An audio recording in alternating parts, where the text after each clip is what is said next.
उमर अयूब खान साहब। बहुत शुक्रिया जनाब स्पीकर। जनाब स्पीकर, राना तनवीर साहब हमारे मोहतरम हैं, इनके साथ असम्बलीज़ में भी रह चुके हैं।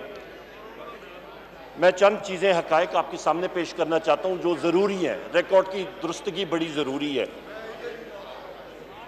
बात की राना साहब ने सर्कुलर डेट के हवाले से, तो ये बात मैं फ्लोर पे कई बार मैं कर चुका हूँ, पर अच्छा है एक चीज़ दोहराई जाए तो बहुत अच्छी बात होती है, याददानी जो है याददाश्त ताज़ी हो जाती है। जनाब स्पीकर, जिस वक्त हमारी हुकूमत इमरान खान साहब यहाँ पे उन्होंने हैसियत वज़ीर आज़म यहाँ पे एसेटेनमेंट हुई और वो वज़ीर आज़म इलेक्ट हुए इस हाउस से और उन्होंने ओथ लिया, उस दिन साबका हुकूमत मुस्लिम लीग नून ने जो सर्कुलर डेट में जो लैंडमाइंस मैं बार बार कहता हूं जो हमारे लिए छोड़े थे, वो तकरीबन 450 अरब के थे। और वो कैसे कि इलेक्शन से पहले टैरिफ बाकायदा अनाउंस होना था, उन्होंने खुद ही उसके खिलाफ केस करके उसको रुकवा दिया, क्योंकि उनको नजर आ रहा था कि सामने इलेक्शन आ रहा है, तो लिहाजा बिजली के निर्खों में इजाफा ना हो और अगली हुकूमत जो आएगी वो उसको हैंडल करेगी। इनके लीडरान साबका वज़राए आज़म ने भी कई लोगों का कहा कि जी जो हमने इकोनॉमी का, मईशत का दिवालिया निकाला हुआ है, जो आगे आएंगे वही उसको संभालेंगे। ये तकरीबन 450 अरब रुपए का सर्कुलर डेट तो डायरेक्ट हमें इधर इनके विरसे में मिला। फिर उसके साथ साथ जनाब स्पीकर जो मुआहदे किए गए, आपके फ्रंट लोडेड मुआहदे, आपके मुआहदा जो है 20 साल का प्रोजेक्ट है, मुआहदा आप 10 साल में कर रहे हैं कि उसके इंटरेस्ट, उसका सूद, सारा कुछ डिप्रिसिएशन वो 10 साल में लेंगे। वो एक पहाड़ आपने रेट का खड़ा कर दिया, वो भी हमारे जिम्मे।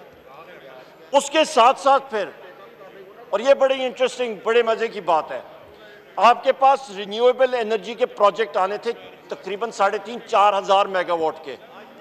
वो उन्होंने कैबिनेट कमेटी और एनर्जी के जरिए मुस्लिम लीग नून ने उसको कट कर दिया और महंगे ईंधन के इंपोर्टेड एनर्जी के प्रोजेक्ट्स वो यहां पे ले आए। वो क्या वजह थी? क्योंकि उसमें आपको मालूम है और हिसाब किताब होता है। वो वजूहात है जनाब स्पीकर के आज ये सक्सेसिव गवर्नमेंट जो हैं, ये बार बार जो आती रही हैं, उन्होंने क्या किया, हमारा एनर्जी मिक्स जो है वो बिल्कुल खत्म करके रख दिया। उन्होंने एनर्जी मिक्स हमारा बिल्कुल जो है वो उल्टा करके रख दिया। हमारी रिन्यूएबल एनर्जी प्रोजेक्ट्स, हमारी clean on green hydel projects उसकी तरफ नहीं गए, महंगी थर्मल एनर्जी की तरफ गए। 70% एनर्जी मिक्स आज हमारा जनाब स्पीकर इंपोर्टेड एनर्जी पे है, हालांकि उल्टा होना चाहिए। और अल्हम्दुलिल्लाह हमारी पाकिस्तान तहरीक इंसाफ की हुकूमत है जो कि हम लोग उसकी तरफ जा रहे हैं। इसके साथ साथ मैं ये भी कहता हूं चलूं जनाब स्पीकर कि आपका पेट्रोल के हवाले से ये आप यहाँ पे यही इकोनॉमिक सर्विस में देखें, मुस्लिम लीग नून की हुकूमत ही यहाँ पे मैं कह चुका हूँ कि एक महीने में जून 2014 में 34% इजाफा किया, वो भूल गए। और एक बार सेल्स टैक्स 74% तक उठाया गया था, लेके गए थे, वो भूल गए। यहां पे तो 40 रुपए हमने कीमत कम भी कही, वो भूल जाते हैं। जनाब स्पीकर बहुत ताल्लुक है। और जनाब स्पीकर मैं आपसे ये भी गुजारिश करता हूं, कि यहाँ पे मस्ती खेल खान साहब ने यहाँ पे पॉइंट ऑफ ऑर्डर पे उठाया था कि यहाँ पे यूटिलिटी पार्लियामेंट हाउस में वो एक चीनी का इशू हुआ था यूटिलिटी स्टोर में, मस्ती खेल खान साहब यहाँ होंगे, वो हमने यहाँ पे उठाया था। वो रिपोर्ट यहाँ पे हाउस में आप वो लाइएगा कि उसमें कौन कौन शख्सियात मुलव्वस थी। जनाब स्पीकर, हम इस सारे हाउस की तजलील हुई थी उसमें, वो मेहरबानी करके वो रिपोर्ट भी सामने लाएं। इसके साथ साथ जनाब स्पीकर, आखिर में मैं ये बात करूंगा कि हमारी हुकूमत साफ शफाफ तरीके से चलती है।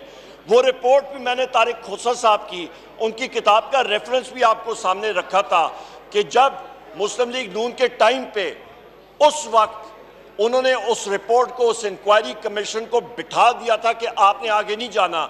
उस वक्त के वजीर खजाना ने कहा कि जी मुझे डायरेक्ट ऑर्डर्स हैं कि आपने इसको आगे नहीं लेके जाना। तो वो हकायक भी सामने रखे। बहुत शुक्रिया।